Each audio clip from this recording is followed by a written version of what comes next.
Solo levelling season 2 के एक नए धमाकेदार एपिसोड में आपका स्वागत है। पिछले एपिसोड में हमने देखा कि संग जिनवू और बारान के बीच घमासान युद्ध हुआ। जिनवू ने हमला किया लेकिन बारान की बिजली ने उसे पीछे धकेल दिया। पूरी जगह तबाही की कगार पर थी। बारान के लगातार बिजली हमलों से जिनवू कमजोर पड़ने लगा था, लेकिन हार नहीं मानी। तभी एसिल ने हिम्मत दिखाई और अपनी खास तलवार उसकी ओर उछाल दी। जिन्वू ने तलवार पकड़ते ही शैडो पावर हासिल कर ली और उसकी स्पीड इतनी बढ़ गई कि बहरान कुछ समझ ही नहीं पाया। आखिर में जिन्वू ने अपनी पूरी ताकत से अंतिम वार किया, जिससे बारान धुएं में बदल गया और जिन्वू डीमन कैसल का नया राजा बन चुका था और शैडोस ने उसे अपना नया मालिक स्वीकार लिया था। आइए अब आगे के एपिसोड में देखते हैं, जिसमें संग्राम के बाद का सन्नाटा छाया हुआ है। बारान के गिरते ही पूरा युद्ध क्षेत्र एक पल के लिए शांत हो जाता है और हवा में बारान के जलते शरीर की राख तैर रही थी और उसके विशाल शरीर से उठता काला धुआं धीरे धीरे विलीन हो रहा था। यही था एक राजा की शक्ति, चिन्वू ने खुद से कहा।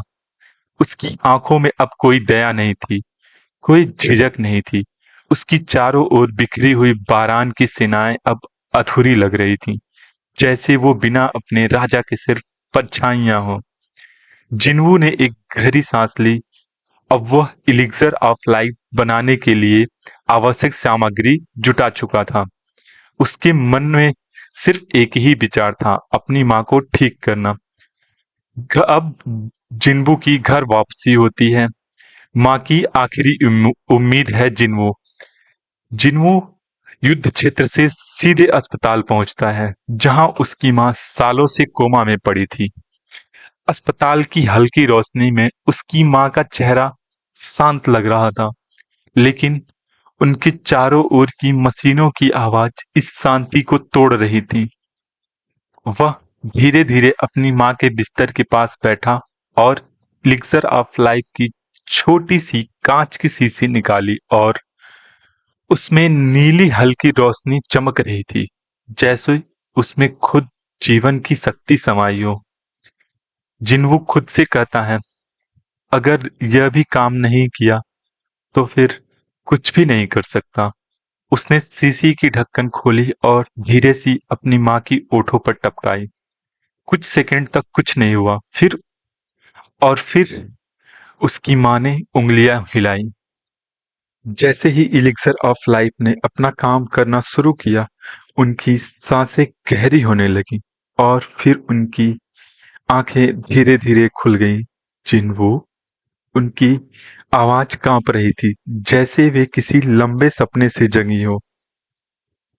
जिन्वू की आंखों में आंसू आ गए। हाँ मां, मैं यही हूं।